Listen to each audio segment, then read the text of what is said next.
All right. Welcome everyone to this final AI ethics seminar of this semester. We'll reconvene in September. Uh, Today's speaker is Fin Moorhouse, whose affiliation, etc., has been announced in the announcements. I won't delve into that. He will speak about preparing for the intelligence explosion. He has promised he will leave some time at the end for the Q&A. So one way to do this, if you have questions during the talk, is if you post them in the chat, and we can then bring them up during the Q&A. But without further ado, Finn, I hand over to you. The floor is yours. Okay. Thank you very much. Can everyone see the first slide? I can see it. It's working okay. Super. All right. Well, thanks everyone for coming. As you heard, I'll be talking mostly about a piece that I wrote, I co-authored with William MacAskill, who is a philosopher, about preparing for the intelligence explosion. And I'll explain what that means. And I'll also throw in maybe a couple other ideas that have come out of the research organization that I work for called Forethought, which is a fairly new group. We're thinking about some of the kind of strategic and ethical implications of AI, and especially potentially very rapid AI progress. But okay, so the idea of this piece kind of came from a thought experiment, um, which is to imagine that the year is 1925, so this is 100 years ago. And for whatever reason, the subsequent centuries worth of technological progress, so that includes science and engineering, it includes new concepts and ideas, new kinds of um, political ideas as well. Imagine if all of that progress were compressed into just a decade, so through to 1935. But everything else remained the same. So people didn't speed up themselves, social political processes didn't speed up. What would happen? What would that be like? And there's a feeling that, um, I think you can make your own minds up about whether this would be a good thing or a bad thing, but I would expect it to be, among other things, just very chaotic. Um, and I would expect that the world would have less time and just be less capable at adapting to change if it's happening faster. For the obvious reason that if human brains are not speeding up, and if various kinds of institutional decision-making processes are not speeding up, then, if the nuclear bomb, for example, doesn't take years, but more like weeks or months to be developed, um, there's just far less time to make sense of how to orient. And then I would say far more opportunity to make mistakes on a kind of global level. And the thought there was, aside from being a thought experiment, um, perhaps we might see something like that in the following decade or decades, as a product of technological change and progress being dramatically accelerated by AI. This isn't a kind of confident prediction. None of us are fortune tellers, right? But I think there are some arguments that are quite compelling, almost concerningly so, that something like this could happen. So that's really the kind of the motivation for the piece. And then we kind of think about some of those reasons that AI might drive tech progress, and then also, in addition, very rapid growth, as in economic growth. And one reason I think we wanted to draw attention to this is that, at least in my experience, often when people talk about the implications of AI progress, it's possible, of course, and important to talk about the current issues that the world is facing, that existing systems, already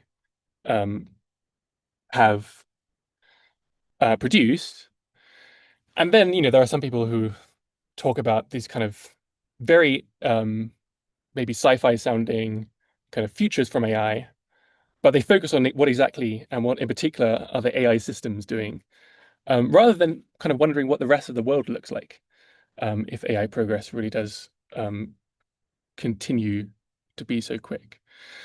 And this is part of the thought is that the kinds of change that we expect, in some sense, spill over and diffuse much more into the rest of the world, rest of the physical world, than I think many people tend to expect. Even those people who, really believe in this AGI thing and really expect kind of super intelligence potentially quite soon. Okay, so what's the main argument here?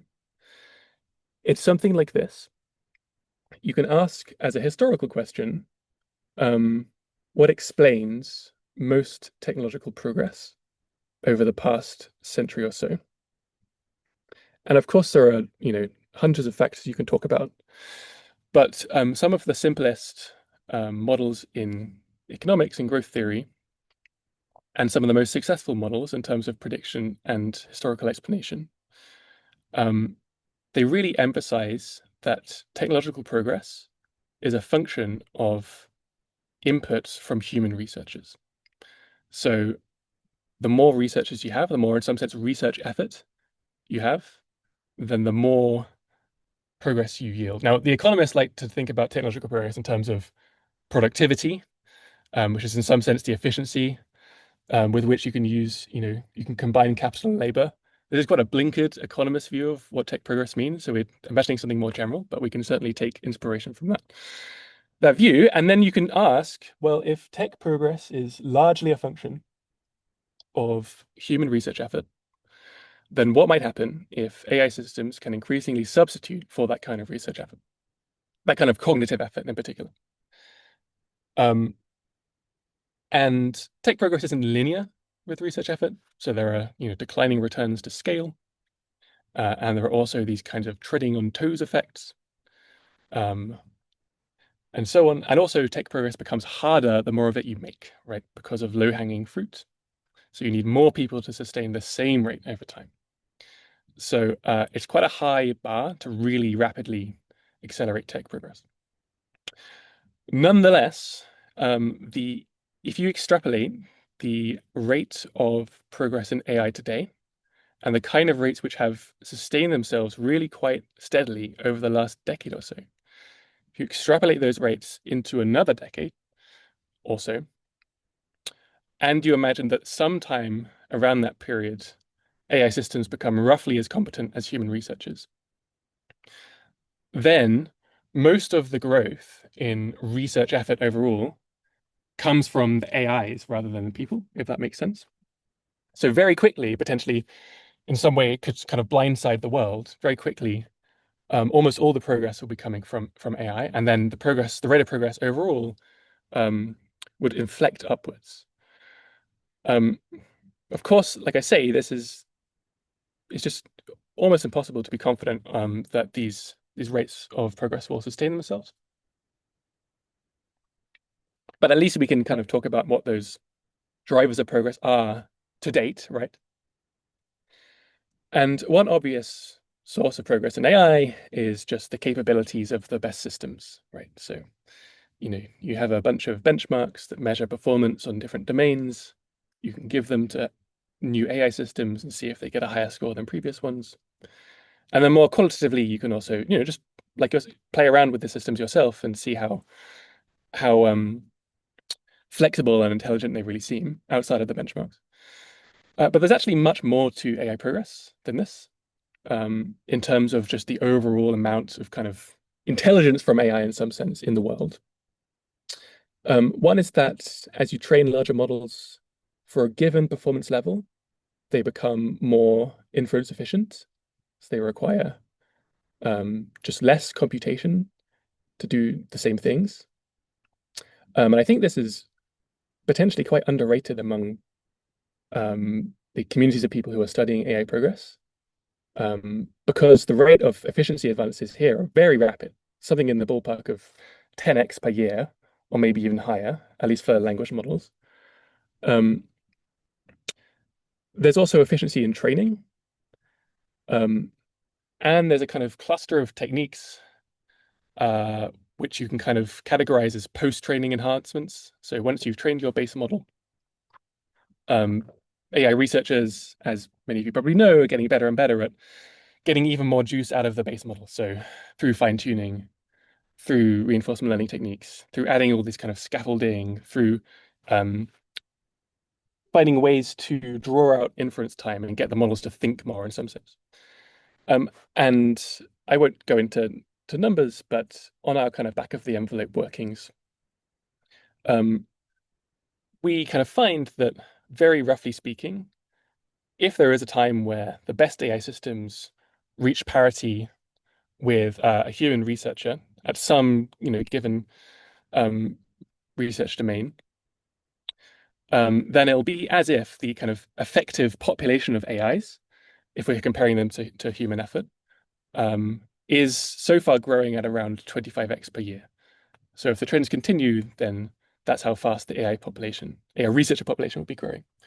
And for comparison, the kind of stock of human researchers is growing at something between 2 and 4% per year. So it's just, hundreds of times faster. And I'll skip some of these slides, although this one shows some empirical estimates of efficiency gains over the last few years, which again are just huge. And then finally, this is just a size of the training runs, which again many of you might be aware, but quite steadily now. The biggest training runs for frontier models, trained by the big labs like Google, OpenAI, Anthropic, Meta.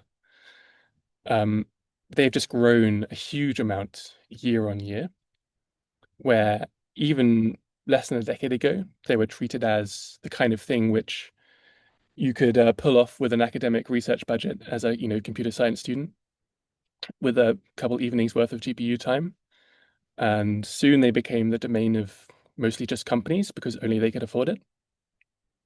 And perhaps soon the biggest training runs will be costing more than $1 billion and will be using so much power that they might require on-site power generation, like nuclear power plants, and will be just churning through enormous amounts of computational flops. And again, this trend has been so far very steady, and it looks like it can continue. If you look at this kind of graphic here, at the time of writing, GPT-4 represented kind of roughly the biggest training run. And I tried to kind of visualize that as the kind of tiny cube below the larger cube, which kind of represents the biggest training run that it looks like could happen by 2030 before running into constraints like very severe power constraints or constraints on data and so on. So there's a lot of room to scale, even though the best models have scaled a huge amount already. And I won't linger on this, but again, the kind of rate of improvement in just raw performance is really quite remarkable. So as you see here, even in the last 2.5 years or so, originally, if you take GPT-4 on a set of PhD level science questions, which are really quite tough questions covering a bunch of fields, and not the kind of things that you could just give to Google and Google would answer. GPT-4 was getting 30%, which was, the kind of score that would be a bit, marginally above random guessing. And today, the best models are already outscoring human experts. So these are mostly postgraduate students who are asked to answer the same questions to achieve some kind of human comparison. The next few slides are going to be a bit in the weeds, and I think I'm going to just blast through them, and then I'm happy to go back to them if people are interested. But when we're thinking about extrapolating AI progress into the future, one very natural thought is that, well, it's going to get harder to make more progress, right? So it becomes more expensive, more energy intensive. We'll run out of data. We're already using most of the internet. Those are reasons to expect to kind of slow down. But there's one, I think, quite big reason to actually expect potentially a very rapid speed up that could happen quite abruptly. And the reason is this. AI progress, especially in algorithms, so this is training efficiency and inference efficiency, historically has obviously been driven by human AI researchers, right? Coming up with new algorithmic innovations, running experiments, finding what works, iterating. This is like how many other kinds of research work. But increasingly, AI itself could be helpful to um, accelerate or even automate different parts of the AI research pipeline, right? So I think nowadays, AI, you can ask an AI researcher for estimates of how much their work is sped up by using AI models for coding and so on. And that maybe say something like between 10 and 50% faster.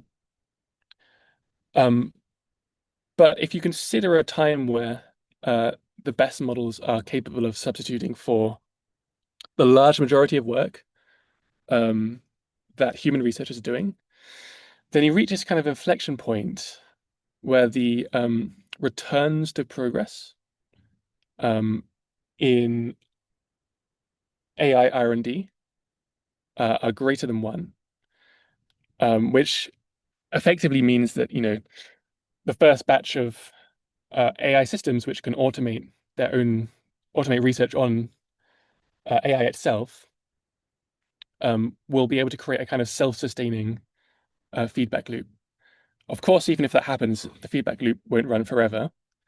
Um, but all bets are actually off, it seems, on how far it could run if it happens. And on the question of whether it would happen, this positive feedback loop, we can look to estimates from other software domains. We can look to estimates of the um, basically the returns to research inputs on how much better the software gets. So if you double the amount of research you've spent, does the software become twice as fast or efficient, or less or more? And across these other examples, it looks like the returns are higher than they would need to be to get this self-sustaining feedback loop from automating AI research. So I appreciate that's a little bit in the weeds. And again, it's something that I'm personally not confident will actually happen, but it seems very hard to write off that in the next few years, we might see this potentially quite sudden feedback loop when the best AI models are actually automating, in some sense, their own research. And that feels quite concerning. I'll skip over these numbers, but these are estimates of the kind of rates of progress we might expect. Again, if trends continue. And I guess I'll briefly say here, there's a question of, that's been quite a lot, right? Um, both in the sense that there's a lot of considerations there, but also in the sense that the bottom line we're talking about is this question of whether AI could, among other things, accelerate technological progress by so much that we get something like a century's worth of change and progress in science, technology, but also conceptual progress in a decade, right? Um, that would be a very, very big deal if it were true, right? If we could be confident it's going to happen, I think just the entire world should be freaking out in some sense about it. Um, so there's this question of, well, should we be confident, right? And I think opinions differ. So you could certainly find people who are just very confident in this kind of story, and of course, you could find people who are extremely skeptical. I think I personally land somewhere in the middle. So um, maybe I think it's about as likely as not, or maybe somewhat less likely than even odds that we see this kind of story I've described play out, where we get this, world-changing acceleration in technological progress from AI. Um, but that's still a big deal, right? So I think just the fact that we can't be extremely certain about what happens from some new technology is, of course, not a reason to not begin thinking about how to prepare for um, its upshots. In fact, I'd say most of the most truly transformative technologies historically have been the kinds of technologies where um, contemporaries early on in their history were not able to predict what would happen, right? So I think of the early industrial revolution, for example.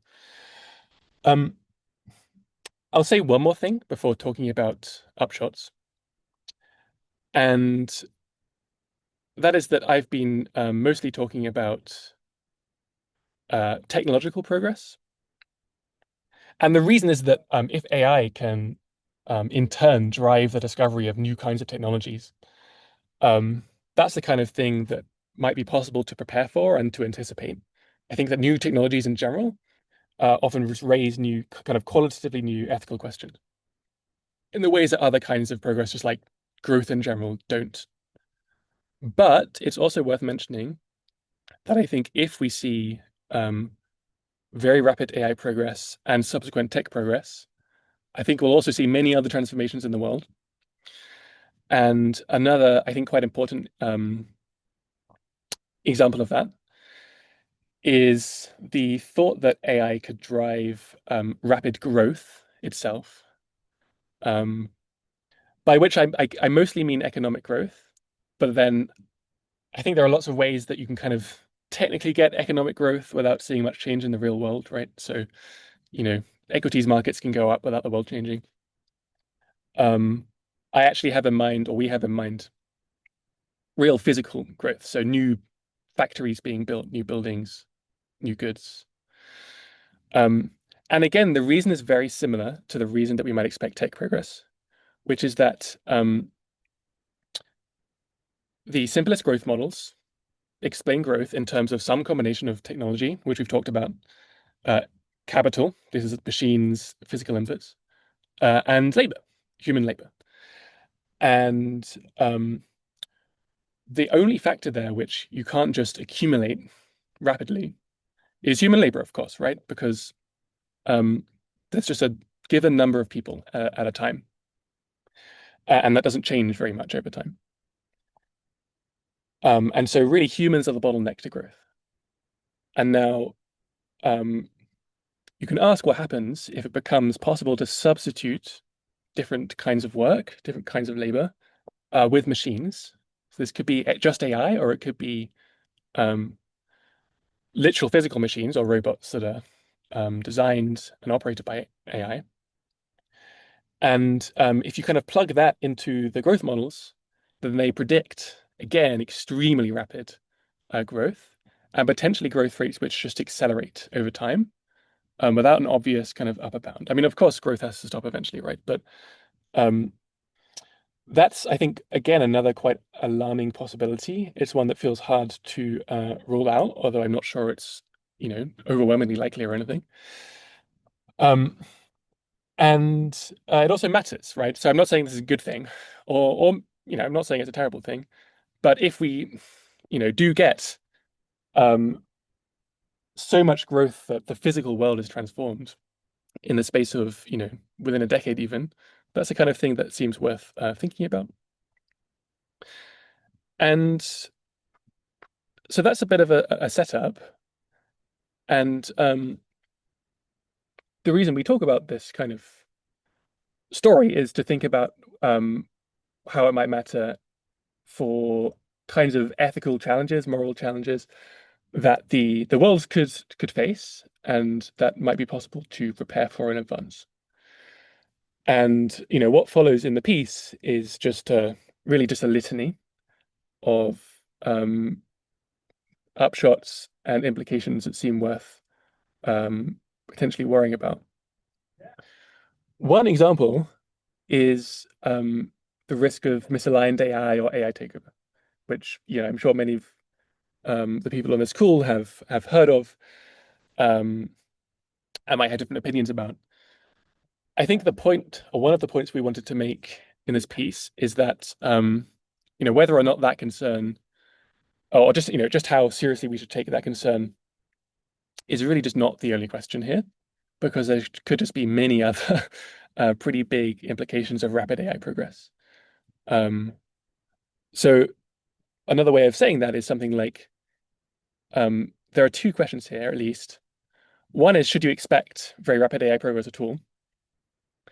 And the other is, should you therefore worry about AI takeover? But what we're trying to say is, if we do get rapid AI progress, things are going to be far kind of messier, far more intertwined with the world. They're going to raise far more challenges than just this worry about misaligned AI. So what are those other risks? No time at all to talk about them in detail. I'll mention one. which is this worry about AI-enabled coups. So there's some kind of analogy here to the worries that you might have heard about from AI takeover itself, where AI kind of develops the wrong goals and use that to seek power over humans. That, of course, has not happened before. One thing that has happened historically is humans themselves seizing power over other humans, most notably in political coups, right? These can often be violent. They can often lead to dictatorships. Um, there's a worry that uh, very capable AI systems could make um, political and corporate coups easier and more likely, even in established democracies. So historically, the countries that have been most vulnerable to coups um, have tended not to be established liberal democracies. Um, but the thought is that even when you have more checks and balances, um, AI could just kind of break through them. And the reason is, and again, I can talk more about this if people are interested, but the kind of central thought is with AI, it's possible to effectively replace the humans that political and corporate leaders have to rely on with perfectly loyal, AI substitutes, machine substitutes. Um, and it's also possible to do more things in secret because it's easier to just to effectively program an AI system not to leak secrets compared to humans. And it might be possible to accumulate a lot of power for yourself very quickly compared to the historical case. So there are lots of ways this could go. This is one example of, you imagine an AI project, like an AI lab, essentially automates itself, tries to replace more and more employees. Um, the CEO installs secret loyalties in the AI systems. And then potentially that reaches a point where they can seize a bunch of power for themselves illegitimately. There are also kind of scenarios which look more like democratic backsliding. So maybe in the current US administration, that might be, you know, various figures might be interested in automating various parts of the military. Again, that just seems extremely risky from a kind of backsliding perspective. And that, looked much worse when AI progresses faster, right? Um, there are, of course, many more challenges, which we mentioned in the piece. We use this term grand challenges um, to describe these kind of very big picture, potentially very significant issues that the world could face following AI progress. Maybe I can just mention a couple others, and people are welcome to leave comments. I haven't been reading comments if anyone has left them, but about the others. One I can mention is the thought of this more kind of gradual disempowerment scenario where um one reason that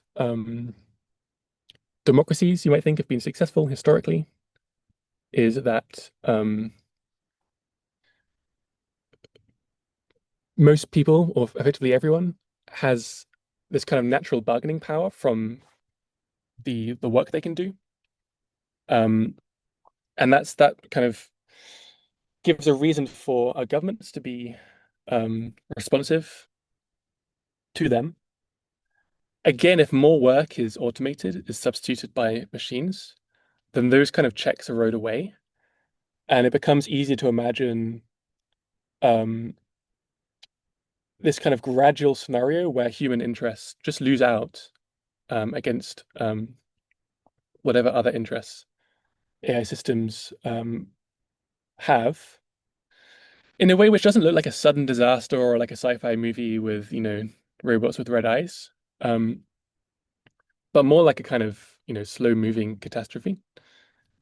Um, and then, yeah, one final thing I'll mention maybe is the idea of kind of epistemic worries where, it could be that we see more siloization, more kind of bubbles, where it's just easier to hear exactly what you want from your AI assistant. That could be quite bad. Could be that AI systems are very good at persuading and strategizing for just arbitrary ends. They're effectively kind of like super lobbyists. Again, it's quite concerning.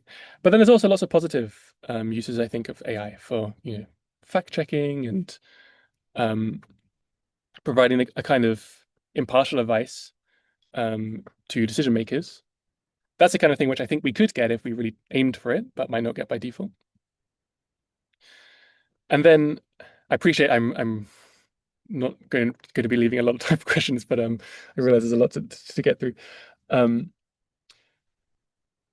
all of these considerations kind of raise this question of, well, okay, if you're imagining this scenario where potentially the world is changing a lot faster than many people currently think, um, as a result of AI progress, well, among the things that we can do in that world is we can take these, by hypothesis, very smart AI systems and ask them how we can handle all these other challenges, right?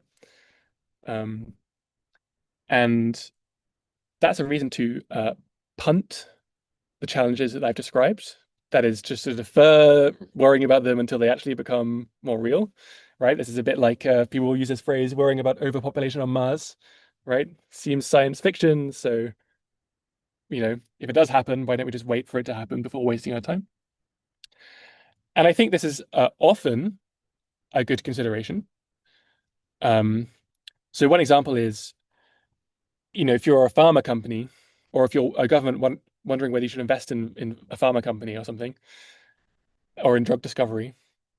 Well, if you think that AI is going to be speeding up and making cheaper drug discovery, then you should kind of reallocate that spending to more urgent um, destinations now. And there are other examples like that. But I think there are lots of cases where we can't really safely punt preparation. Although it seems a bit irresponsible to think, well, we'll handle it at the time. One reason is that there could be windows of opportunity now, which could close quite soon. For example, currently there's a lot of ignorance about who might hold power um, as kind of AI progress continues. And in that position of ignorance, I think it's often easier to negotiate um, agreements to share power, whoever ends up with it, right? Because of course, if one person knows that they effectively have kind of won the AI race, that they have much less reason to agree to then hand over the power they've already got compared to earlier on when no one exactly knows. Um, there's also this question of, okay, if we can't punt everything, then what actually can we do? And again, lots to say here. Of course, there's a huge amount has been written about specific issues, so about AI safety, AI misalignment worries, and lots of people working on that. Um, there may be other kind of areas to mention. So one example is these examples of if we do get very fast AI progress, for better or worse, then can we make sure that we use AI advice in a good way, making sure that that advice is, impartial, is tracking the truth, um, is kind of cross-examining one another, so we don't get these kind of, epistemic silos, and we don't get decision makers just getting the advice they want to hear. Um, and again, I think to historical examples of during the Cold War, political decision makers making really quite dangerously misinformed decisions just because they got bad advice or the wrong kind of information or just weren't thinking carefully enough about the facts on the ground. That's the kind of thing which AI systems can actually help with quite a lot. I think there are, other examples. Some of them are more domain specific. So we might think about the kind of legal apparatus around AI agents. Something I guess I haven't mentioned a lot before, but I think among the developments we should expect is more AI systems which act autonomously. So they're not just, replying to your your question like ChatGPT, but they're more like, carrying out minutes or hours or days worth of work on their own, maybe occasionally checking in with you. You can imagine them beginning to look a bit more like persons in various ways. And there are these questions around legal rights and obligations for such agents. Should they be allowed to hold property, make contracts with people or one another, bring tort claims against people? Should they just be treated as tools or products? Or this stuff I think is currently very unclear, but it seems like it will matter a great deal. So you know, I think I have one more slide, but in terms of just taking stock on the piece so far,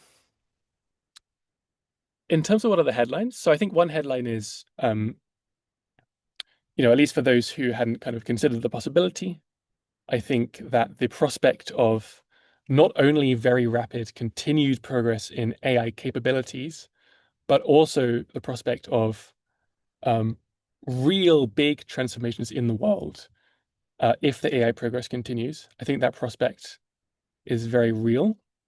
It's very hard to entirely, I think, write off, even if it's hard to be confident in positively. I think that was something that we really wanted to emphasize.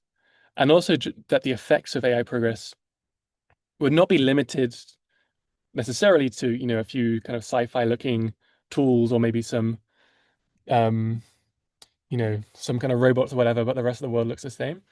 I expect they would be much more diffuse, much more varied, in some sense, much more messy than maybe some narratives might have you imagine. That's one headline. I think the other headline is, I personally think that worries around misalignment and AI risk, are real and worth worrying about. But the point we're trying to make is that they are not the only worries. Even if you buy into this kind of picture of potentially very rapid AI progress, and I mentioned a couple, but I think there's plenty more. And then lastly, that there are things we can do, right, just to as a world collectively to put ourselves in a potentially better place. Whether or not all this progress is a good thing, by the way, which we're not taking a stand. And then just finally, I am conscious of time, but I'll mention a piece that is newer and that Will McCaskill mostly is working on, although I'm helping him write it. Uh, in case it's people are interested to ask about it, which is just this thought that zooming even further out in some sense, when we're thinking about strategizing, we're thinking about prioritizing, um, especially with AI in mind, should we mostly just be thinking about trying to avoid the kind of worst case catastrophes, or should we be really trying to uh, imagine what it could look like for things to go extremely well and try to make those outcomes more likely, to try to really go after the kind of the great outcomes. Um, and very long story, somewhat short. I think that looks quite promising actually, especially with this kind of AI in mind.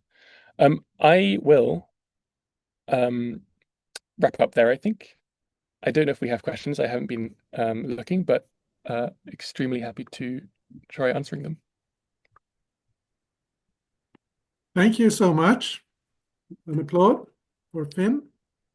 And we do have time for questions. Maybe if you take down the presentation, we can see each other a bit more. I'm leaving the floor for questions. You may raise your hand or you can just grab the microphone.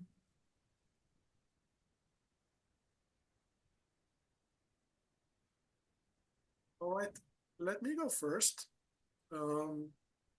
So you didn't say much concretely, I think, about timelines. Mhm. How much time do we have? And I'm thinking about there has been a lot of fuzz around Daniel Pocotailo's work on AI 2027. Is that the kind of thing you have in mind, or What do you think about timelines? How urgent is this issue? Yeah, yeah, yeah. You're absolutely right that I didn't mention much about timelines when I was talking, and also we don't say a lot about them in the piece. Um, that was somewhat deliberate, because the thought was, well, firstly, whether this stuff matters, I think doesn't really depend on whether it happens in, 5 years or 15 years. I think the thing that mostly matters is whether it happens somewhat soon or, basically never or happens extremely slowly. Mhm. Um, and then secondly, we're not in the forecasting game. We're not we're not experts. We don't want to pretend to be. Um, that said, yeah, what in fact are we imagining? Um, I think when you look at the different trends and you look at the different limits on how far can, these different kinds of AI scaling continue, I think one thing that you do see is there's a huge amount of headroom on, like I say, I think when I was talking, the amount of power that the biggest training runs can use, the amount of data they can use, um, and so on. And it looks like that is enough headroom on current kind of trends to last through to kind of 2030, 2031-ish. And then after that point, it looks like the big physical scale ups in AI training are going to be really quite hard. And so I think, that's one point to make is that um, that's a kind of polarization where I think it is quite plausible that we could get a lot of this um, starting within the next 5 years or so, like Daniel's and Mhm. others piece talks about. I mean, I think I'm less confident in that than Daniel and others are. They are Um, not super confident either. I don't know what my numbers are. Yeah. I think it's worth taking seriously. Mm.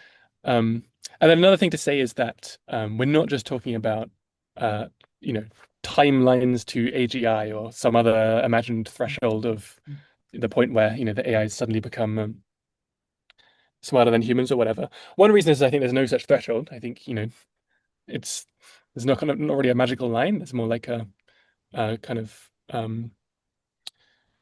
a continuity, and there's lots of dimensions, right? In some sense, we already have AGI according to the definitions from 10 years ago, right? Um, and then a second point is because we are talking about, tech progress and growth, that's the kind of thing which I think in some sense comes next or comes after the kind of thing which Daniel's piece is talking about, which is just the, getting to the point of extremely smart AI systems. And so that does mean that, even if Daniel's piece is right, the things I'm talking about, like rapid tech progress, I think would be slower, or at least would happen kind of after, if that makes sense. Okay, thank you. Um, other questions? Christina has a question. Please go ahead. Thank you for this presentation. I think I agree with you in the most part. One thing that concerned me a lot is that it's in everyday life, most people don't consider this. And I'm working in the field of education. What have you any input of the role of education in relation to this growth and democracy? Good question. I think there's different kinds of answers you could give. I think my main answer is I'm not sure. um, Even on I think less ambitious kind of time scale, it seems to me like, especially in higher education, there's a kind of almost refusal to kind of accept or embrace the fact that most students are using um, these AI tools. Um, there's a kind of sluggishness with figuring out how to deal with that. Um, that seems kind of unfortunate. I think again, on a shorter time scale, but on a more hopeful note, AI tutors seem, or just other kind of AI tools for education seem quite promising, especially if they're used as, complements for human education rather than trying to substitute. Yeah, as you might know, there's this kind of evidence that private tutors kind of yield very kind of very out of distribution, very good outcomes compared to group teaching. And in some sense, you might think this is, kind of unfortunate because it's just expensive, and so mostly it's the reserve of the wealthy. If you have, though, AI tutors, then you'll kind of get to democratize this kind of education. This is kind of two sigma evidence. So that makes me hopeful.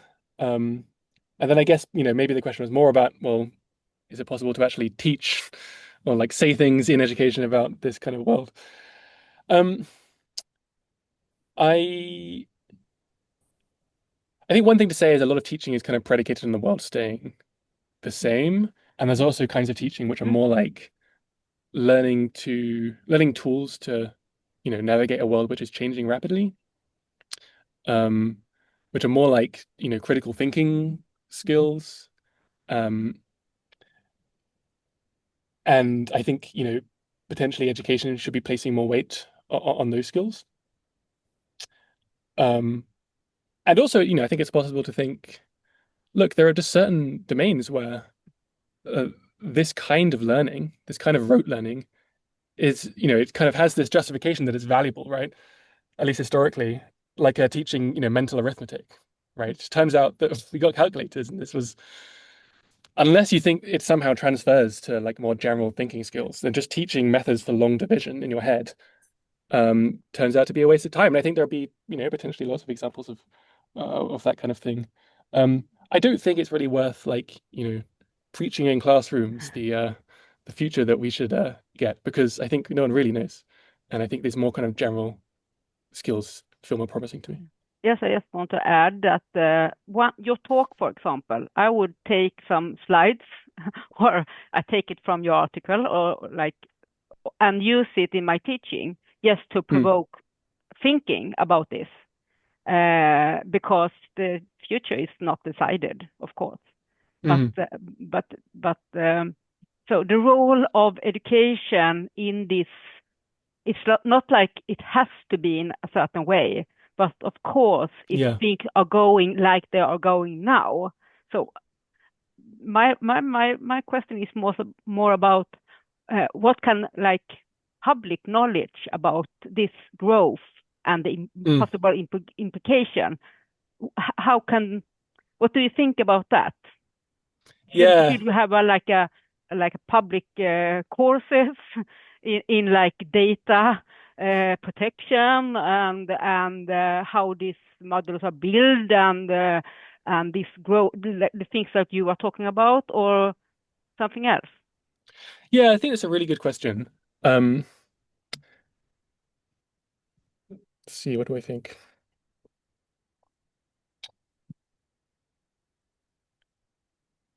If I can weigh this just a little bit, I think that on one hand, it's better, the better our students are prepared for possible futures and the more realistic look they have on the future. On the other hand, one might worry that if we convey the message that we are certain that by 2030 there will be machines who can do everything literally everything for us, that might be demoralizing for the entire endeavor of education, right?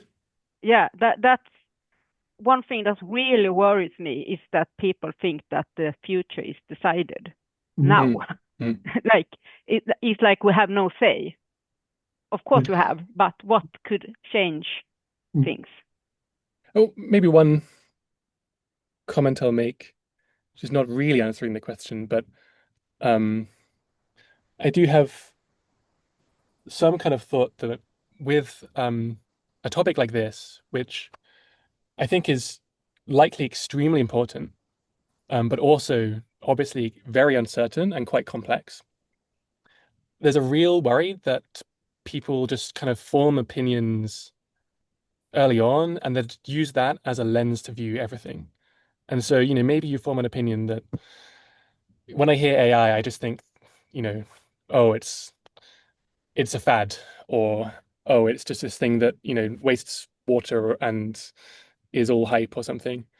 These things might have some merit to them, but there's a kind of being a kind of closed off quality to that kind of worldview. And I still feel just extremely ignorant, and I've like thought about this a fair amount. So I think, like you say, teaching a lot of the things we know, the kind of the empirical data, how things actually work, how these things are trained, but also this encouraging this kind of open-mindedness about how to actually interpret it all. And I think honestly, this is a bit of a side note, but I think this is often true of ethics more generally.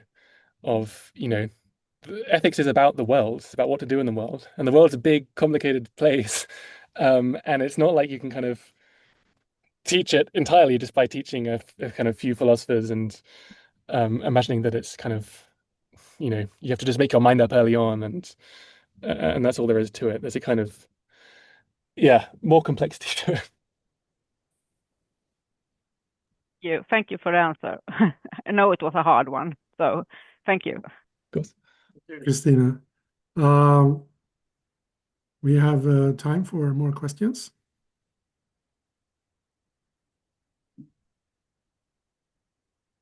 Anyone wants to weigh in?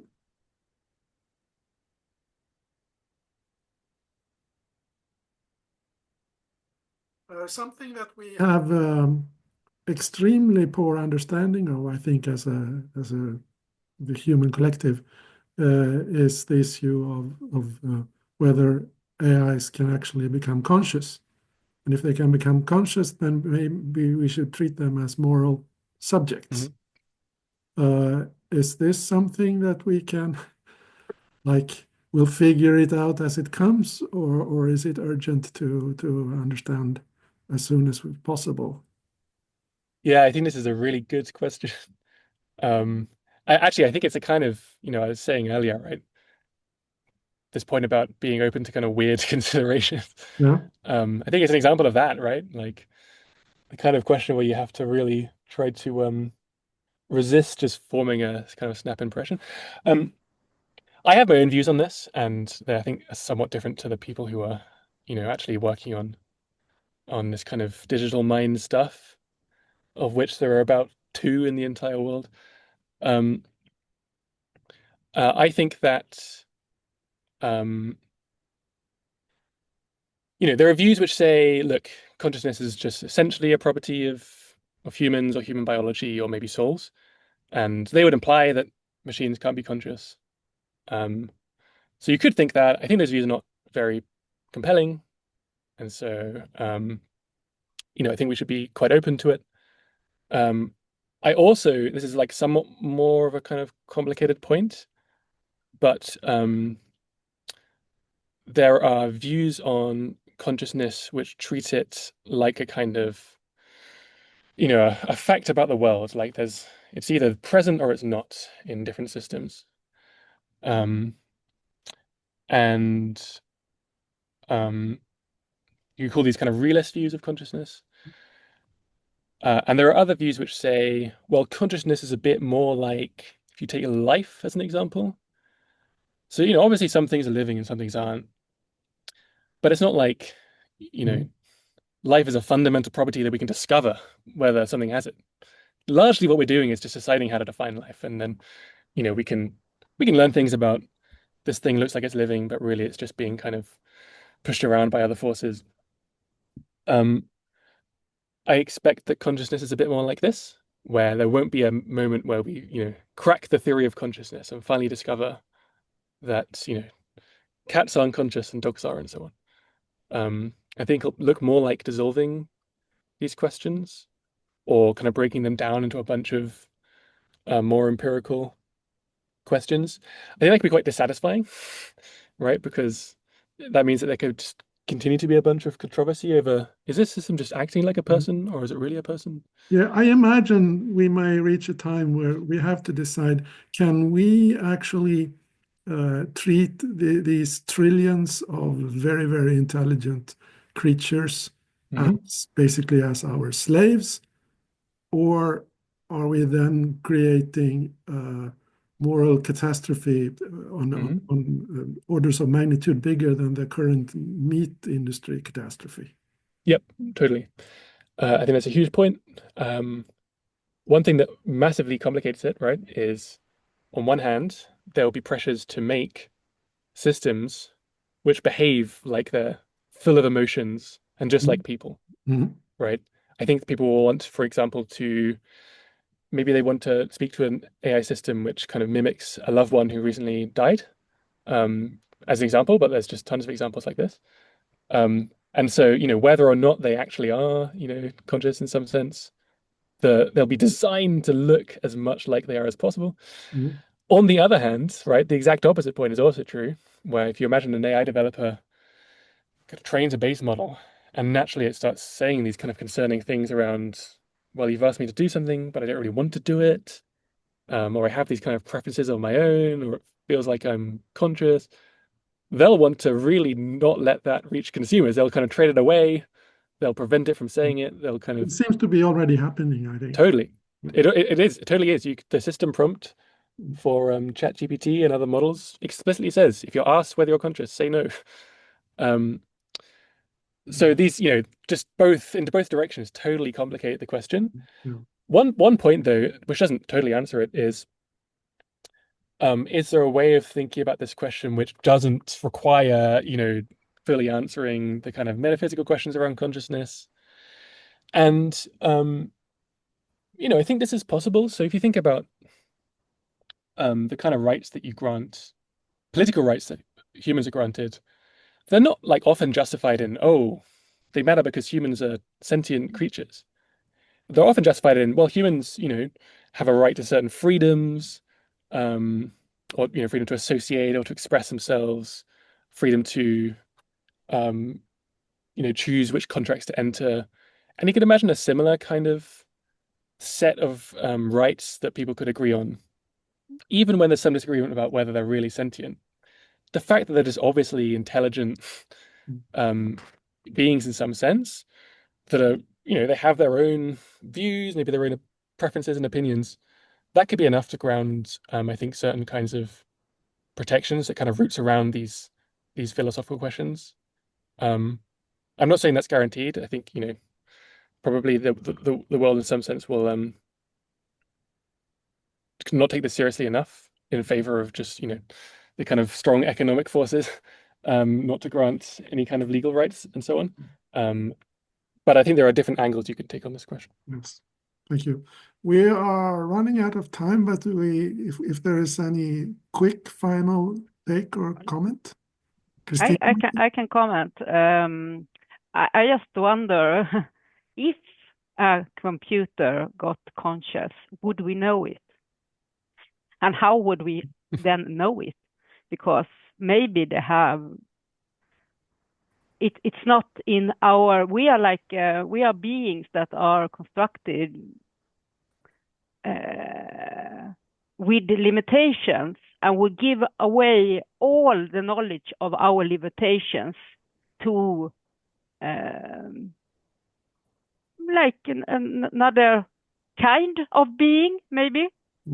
And how would we know what is the right thing, or what is knowledge, or what is a good assessment when our AI gets evolving in a way that are beyond our limitations? Right. There's no way I'll answer that with 10 seconds, so maybe I'll let that be the final word. It just like spins around. Yes. Totally. Sorry. Thank you, everyone, and thank you especially to Fin. Another round of applause. I'm closing the session now.